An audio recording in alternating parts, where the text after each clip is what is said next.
할렐루야, 사랑하는 성도님들, 11월 26일 수요 예배 말씀입니다. 오늘은 창세기 16장 1절로부터 13절의 말씀으로 나를 살피시는 하나님이라는 제목으로 우리 함께 말씀 나누도록 하겠습니다. 말씀 우리 함께 기도드리겠습니다. 사랑과 은혜가 풍성하신 아버지 하나님, 이 시간 성령님께서 우리의 마음을 조명하여 주사 말씀을 깨닫는 지혜와 믿어지는 은혜를 허락하여 주시옵소서. 오직 하나님의 거룩한 뜻만이 온전하게 선포되게 하여 주사 말씀이 심겨질 때 삶이 변하고 영혼이 살아나는 역사가 있게 하여 주시옵소서. 온전히 인도하여 주실 줄 믿사오며 예수님의 이름으로 감사하며 기도드립니다. 아멘. 할렐루야. 오늘도 말씀을 사모하여 예배 자리로 나오신 우리 사랑하는 성도님들, 주님의 사랑으로 축복하고 또한 환영합니다. 우리는 지난 시간 창세기 15장의 말씀을 통해 아브라함이 겪었던 두려움과 하나님의 위로를 살펴보았습니다. 아브라함은 조카 롯을 구하기 위해 전쟁을 치렀지만 그 후에 찾아온 보복에 대한 두려움과 자식이 없다는 현실 때문에 깊은 근심 속에 있었습니다. 그때 하나님께서 아브라함을 찾아오셨고, 아브라함아 두려워하지 마라. 나는 내 방패니 내가 받게 될 상이 아주 클 것이다 라고 말씀해 주셨죠. 이어서 아브라함이 집에서 기른 종 엘리에셀을 상속자로 삼으려고 했을 때도 하나님은 단호하게 거절하셨습니다. 오히려 그를 밖으로 데리고 나가셔서 하늘의 수많은 별을 보여주시며 내 자손도 이와 같이 될 것이다 라고 약속해 주셨고, 쪼개진 그 고기 사이로 지나가시는 횃불 언약을 통해 그 약속을 확증해 주셨습니다. 자, 그러나 여러분, 그런 참 놀라운 일이 있었지만 인생은 참으로 만만치 않은 것 같습니다. 그렇게 엄청난 약속을 받았으면 금방이라도 무슨 일이라도 일어날 것 같은데 현실은 여전히 침묵한다라는 것이죠. 오늘 본문 창세기 16장은 아주 건조하게 현실을 보여주며 시작합니다. 본문 1절 말씀 함께 보겠습니다. 아브라함의 아내 사레는 아내를 낳지 못했습니다. 네. 아브라함이 가나안 땅에 거주한 지 10년이 지났습니다. 10년이란 세월은 결코 짧은 시간이 아니죠. 그 시간은 희망이 실망으로, 또 실망이 조바심으로, 그리고 마침내 이제는 안 되는구나라는 체념으로 바뀌기에 충분한 시간인 것입니다. 오늘 이 자리에 계신 여러분 중에도 오랜 침묵의 시간을 지나고 계신 분들이 아마 있을 것입니다. 간절히 기도했지만 변하지 않는 자녀의 문제라든가 쳇바퀴 도는 듯한 그 어려운 경제적 위기, 또 회복되지 않는 그 여러 관계들. 오늘 말씀은 바로 그런 기다림에 지친 우리에게 주시는 하나님의 깊은 위로의 말씀입니다. 그렇게 기다림이 길어지자 아브라함과 사레의 가정에는 균열이 생기기 시작하는데요.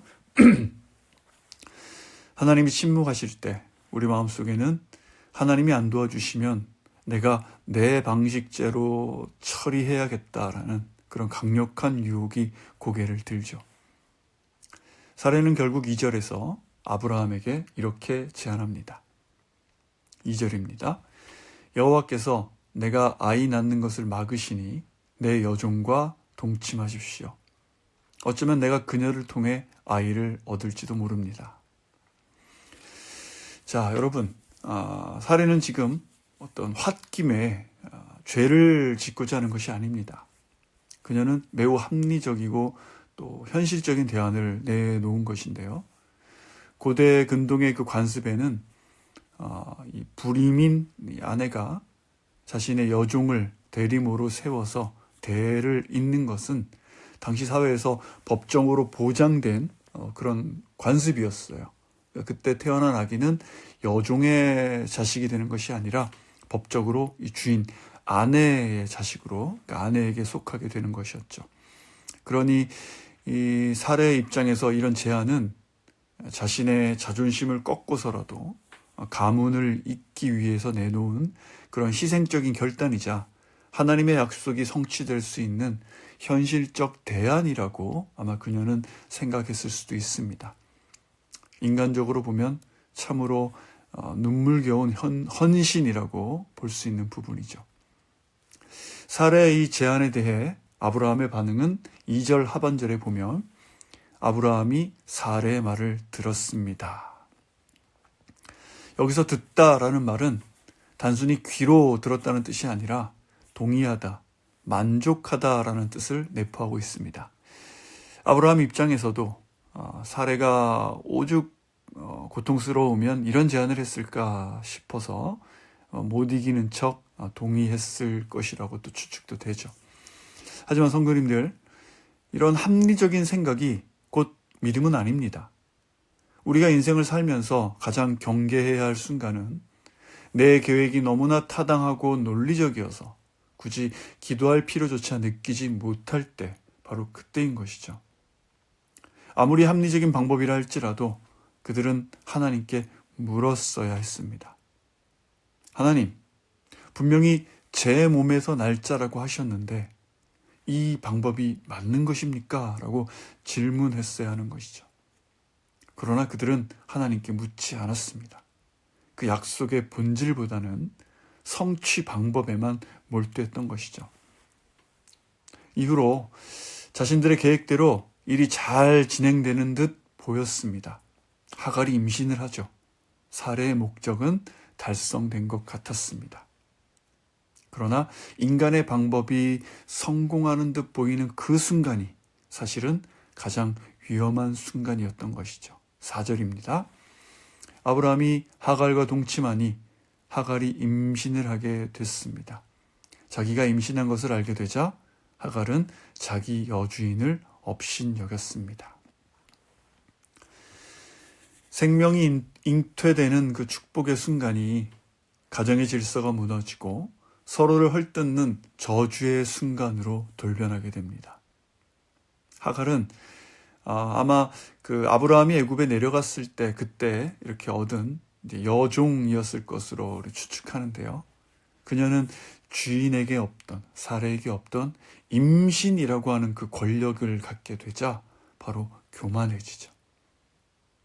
나 아니면 이 집안의 대가 끊겨버린다 라며 그 여주인을 무시하기 시작한 것입니다. 이에 사례는 분노하죠. 자존심이 상할 대로 상했습니다. 자신이 제안했던 일이지만 막상 남편과 여종 사이에 아이가 생기니 그런 비참한 마음을 감출 수가 없었던 것입니다. 사례는 이 모든 분노를 남편에게 쏟아붓죠. 5절입니다. 그러자 사례가 아브라함에게 말했습니다. 내가 당하고 있는 이 고통은 모두 당신 책임입니다. 내가 내 종을 당신 품에 두었건만 이제 그녀가 임신했다고 나를 멸시합니다. 여호와께서 당신과 나 사이에 판단하시기를 바랍니다. 믿음의 조상이라는 이 아브라함의 가정이 지금 좀 속된 말로 콩가루 집안이 되고 있습니다. 거룩한 기다림은 사라지고 시기, 분노, 책임 전가만이 남았다라는 것이죠. 이때 가장인 아브라함은 어떻게 반응하고 있을까요? 그는 이 갈등을 중재하고 또 영적으로 바로 잡아야 할 책임이 있었습니다. 그러나 그는 6절에서 이렇게 말하며 뒤로 숨죠. 6절입니다. 아브라함이 말했습니다. 당신의 여종은 당신 손에 달렸으니 당신이 좋을 대로 그녀에게 하시오. 그러자 사례가 하갈을 학대했습니다. 하갈은 사례 앞에서 도망쳤습니다. 아브라함의 이 말은 배려가 아니라 방임이고 비겁함입니다. 나는 당신이 시키는 대로 했을 뿐이야. 당신이 그냥 알아서 해라는 이런 무책임한 태도인 것이죠. 결국 사레는 하갈을 학대합니다. 질투와 또 분노의 눈이 먼 사레, 교만해진 하갈, 무책임한 아브람. 약속의 자녀를 기다리던 믿음의 가정이, 축복의 통로가 되어야 할 그 믿음의 가정이 이제는 서로를 물어뜯고 상처 주는 그런 전쟁터가 되어버린 것이죠. 자, 이것이 우리가 하나님을 기다리지 못하고 내 손으로 내 인생을 경영하려고 할 때 마주치게 되는 현실이라는 것입니다. 문제를 해결하려다 더 큰 문제를 만들게 되고 관계는 깨어지고 서로가 서로에게 씻을 수 없는 상처만 남기게 되죠. 내가 상황을 통제하려고 했지만 결국에는 상황이 나를 삼켜버리게 된 것입니다. 결국 하갈은 견디다 못해 광야로 도망치게 됩니다. 임신한 몸으로 물도 식량도 없이 그 뜨거운 태양이 내려지는 광야로 들어서게 되죠. 그녀가 향한 곳은 술길, 즉 그녀의 고향 이집트로 가는 그 길목이었지만 사실상 그것은 살기 위한 도망이라기보다 죽음을 각오한 그런 절규에 가깝습니다. 주인에게 버림받았고 또 남편이 될 뻔했던 아브라함에게도 보호받지 못한 것이죠. 혹시 여러분 중에도 이런 기분을 느껴보신 분이 계십니까? 열심히 살아보려 했지만 상황은 꼴대로 꼬여가고 사람들에게 상처만 있고 하나님조차 나를 잊으신 것 같은 그런 경험들, 그런 상황들. 자, 그러나 인간의 이런 모든 계획이 실패하고 가정은 파탄나고 임신한 여인이 광야에서 죽음을 기다리는 이 절망적인 순간, 그 이야기가 끝나가는, 이야기의 끝이라고 생각하는 그곳에서 하나님은 새로운 이야기를 시작하십니다. 7절입니다. 여호와의 천사가 광야의 샘 곁, 곧 술길에 있는 샘에서 그녀를 만났습니다. 하나님께서 그녀를 만나 주셨습니다. 하갈이 하나님을 찾은 것이 아니죠. 하갈은 도망쳤고, 그러나 하나님께서 그녀를 만나 주신 것입니다. 인간은 사고를 치고 서로를 비난하고 책임을 회피하며 도망치기 급급하지만 여러분이 하나님을 기억하지 못하고 하나님을 놓아버린 그 순간에도 하나님은 여러분을 놓지 않으시는 줄로 믿습니다. 하나님은 그 실패 현장으로 직접 찾아오시는 분이다라는 것이죠. 그리고 그녀에게 말씀을 건네십니다. 8절입니다. 여호와의 천사가 말했습니다. 사레의 종 하갈아, 내가 어디에서 왔고 어디로 가느냐? 그녀가 대답했습니다. 저는 제 주인 사레를 피해 도망치는 중입니다. 아브라함도 또 사레도 아무도 그녀의 이름을 불러주지 않았습니다. 그저 여종이었죠. 하지만 하나님은 하갈아라고 그녀의 이름을 따뜻하게 불러주시며 네가 어디서 왔으며 어디로 가느냐고 지금 묻고 계세요. 자, 하갈은 대답하는데 저는 제 주인 사레를 피해 도망치는 중입니다 라고 대답을 하죠. 그런데 이 대답은 어디서 왔는지는 말하고 있어요. 하지만 어디로 가야 할지는 모르겠다라는 것입니다. 분명히 어디로 가느냐고 물으셨죠. 자, 그리고 하나님께서는 그녀가 이제 어디로 가야 할지 모르는 그녀에게 참으로 받아들이기 힘든 명령을 내리십니다. 그녀가 어디로 가야 할까요? 9절입니다. 그러자 여호와의 천사가 하갈에게 말했습니다. 내 여주인에게 돌아가서 그녀의 명령에 복종하여라. 네. 참 가혹하게 들리죠? 그 학대받는 지옥 같은 현장으로 다시 돌아가라라고 말씀하십니다.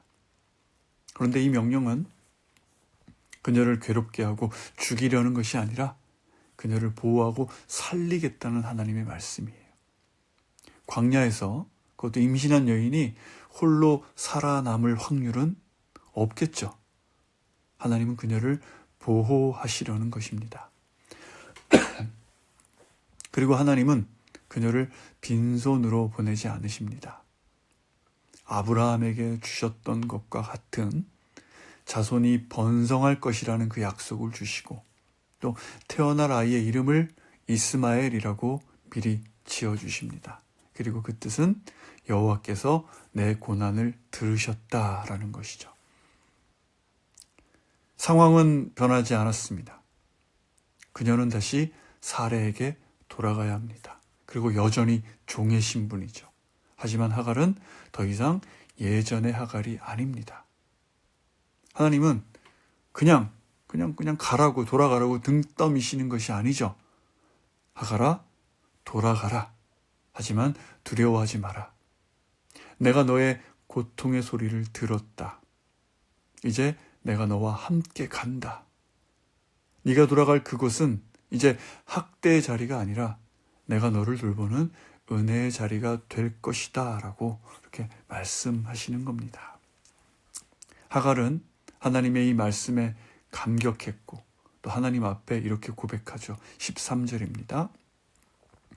하갈은 자기에게 말씀하시는 여호와의 이름을 주는 나를 보시는 하나님이라 불렀습니다. 내가 어떻게 여기서 나를 보시는 하나님을 뵐 수 있었단 말인가 라고 말했기 때문입니다. 네, 이 부분 히브리어로 엘로이, 즉 보시는 하나님입니다. 하나님은 그저 저 높은 곳에만 계신 줄 알았는데 아무도 나를 거들떠보지 않을 때, 사람들이 나를 쓰다가 버린 물건 취급할 때 하나님께서는 저를 보고 계셨군요. 내 억울함과 비참함을 다 지켜보고 계셨군요 라는 그런 뜻이 되는 것입니다. 사랑하는 성도님들, 이 엘로이의 하나님이 바로 우리가 믿는 하나님이신 줄로 믿습니다. 우리는 종종 하나님이 내 사정을 모른다라고 생각하죠. 오랜 기다림에 지쳐서 나를 잊으셨다고 생각하기도 합니다. 하지만 하나님은 여러분을 보고 계십니다. 남몰래 흘리는 눈물 주님께서 보고 계십니다. 가족을 위해 자존심을 굽히며 일하는 여러분들의 땀방울을 보고 계십니다. 자녀의 문제로 밤잠 설치는 그 부모의 떨리는 어깨, 흐느끼는 어깨를 보고 계신다라는 것이죠. 여러분이 실수해서 넘어진 그 자리, 내 욕심 때문에 그 일을 그르친 그 부끄러운 자리에도 하나님은 내가 너를 보고 있다라며 찾아와 주시는 분이신 줄로 믿습니다.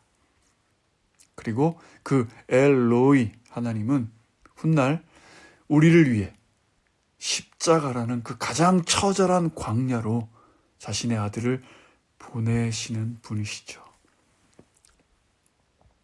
자, 이제 말씀을 정리하며 우리의 삶에 적용해 보기를 원합니다.